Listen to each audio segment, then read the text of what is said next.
तो संगलदान से रियासी ये 3 ब्लॉक सेक्शन है, करीब 45 किलोमीटर इसकी लेंथ है। यहाँ पर सीआरएस इंस्पेक्शन अभी 25, 26, 27 जून को हो चुका है। सीआरएस ने कि बहुत ही डिटेल इंस्पेक्शन किया और शॉर्टली यहाँ पर हम जल्द देखेंगे कि यहाँ पर ट्रेन चलनी शुरू हो गई है। 2024 से पहले जो भी सेक्शन खुले थे वो सभी प्लेन थे, यानी कि इस सेक्शन में टनल बिल्कुल नहीं थी और ब्रिजेस की संख्या बहुत ही कम थी। लेकिन ये सेक्शन जो बनिहाल से लेके कटरा तक का है, यहाँ पे मैक्सिमम टनल और ब्रिजेस हैं। इस पूरे सेक्शन की लंबाई करीब 111 किलोमीटर है, जिसमें से आप समझ सकते हैं कि टनल की लंबाई 88 किलोमीटर है, यानी करीब 80% लेंथ टनल की है और ब्रिजेस की लेंथ 11 किलोमीटर है केवल, और बचे हुए जो है केवल 12 किलोमीटर है जो प्लेन ट्रैक है। तो अब जैसा कि देख रहे हैं कि बनिहाल से अरपनचेला सुंबर और होते हुए संगलदान यानी 48 किलोमीटर का सेक्शन फरवरी 2024 में खुल चुका है। और अभी जून में जो सीआरएस ने इंस्पेक्शन किया है ये है संगलदान, बसिंदार, डग्गा, सलाल होते हुए रियासी, यानी कि 4 ब्लॉक सेक्शन जिसका कि लेंथ टोटल 45 किलोमीटर है, इसका सीआरएस हो गया है। ये सबसे ज़्यादा इम्पोर्टेंट सेक्शन है, क्यों? इसमें दुनिया का सबसे ऊंचा railway arch bridge Chenab bridge मौजूद है। आप समझ सकते हैं कि चिनाव ब्रिज जो कि एफिल टावर से भी 35 मीटर ऊंचा है, इस ब्रिज की टोटल रिवर बेड से ऊंचाई करीब 359 मीटर्स है और मेन आर्च की लंबाई 467 मीटर है। इस पूरे ब्रिज की लंबाई 1.315 किलोमीटर है। तो चूँकि एक सबसे डिफ़िकल्ट सेक्शन, सबसे आइकॉनिक ब्रिज इस सेक्शन में है, तो बहुत सारी चीज़ें हैं जो सीआरएस ने देखी हैं, बहुत ही डिटेल इंस्पेक्शन किए हैं, पूरे सेफ्टी फीचर्स उन्होंने चेक किए हैं, सेफ्टी पैरामीटर सारे हैं कि नहीं, टेक्निकल सेटिस्फेक्शन उनके हिसाब से रहा कि नहीं, पैसेंजर कंफर्ट भी उन्होंने देखा, पैसेंजर की सेफ्टी देखी और सिक्योरिटी ऑफ सेक्शन को भी देखा है। तो इन सारे आइटम को जो भी उन्होंने ऑब्जर्व किए हैं उन सब की कंप्लायंस शॉर्टली हो जाएगी और बहुत जल्दी इस सेक्शन में ट्रेन स्टार्ट हो जाएगी। तो जल्दी ही लिफ्ट ओवर वर्क कंप्लीट हो जाएगा। जैसे कुछ है, जैसे कि tunnel control room. Tunnel control room वो होता है जहाँ पर टनल के अंदर की एक एक इंच की प्रोग्रेस हमें नज़र आती है सीसीटीवी के माध्यम से।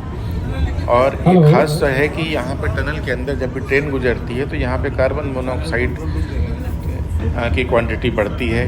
तो ये कार्बन मोनोऑक्साइड एक प्री डिफाइंड वैल्यू से जैसे ही ऊपर जाती है, तुरंत यहाँ पर एयर सर्कुलेटर चालू हो जाता है और इस कार्बन मोनोऑक्साइड को एग्जॉस्ट कर दिया जाता है।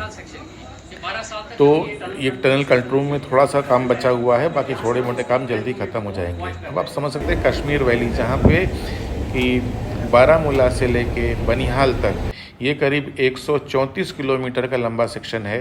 इसकी चौड़ाई करीब 32 से 40 किलोमीटर है। ये हम बहुत ही आराम से मैप के ऊपर देख सकते हैं।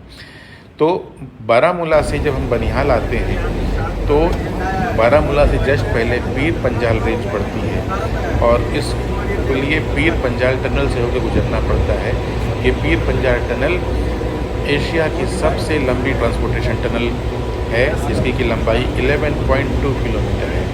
अभी टनल T49 ने इस रिकॉर्ड को भी ब्रेक कर दिया है। इसकी लंबाई 12 किलोमीटर से थोड़ी ज़्यादा है।